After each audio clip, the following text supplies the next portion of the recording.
Okay, this is our 13s for $700 car, and we're going to take it one step further. We have gone absolutely bonkers as far as colours go. We have tried to make it a multi-coloured. I'll just quickly show you the setup we had before. You want to lift the bonnet up any? On the far side there you can see just piled on nitrous solenoids, extractors. Currently what we've done is we have taken most of the exhaust off already. Ow!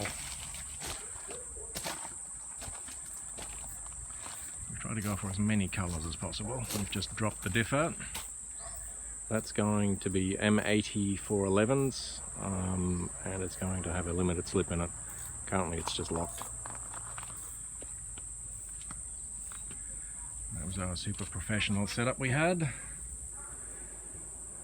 And a lot of these parts, we're going to turbo it now.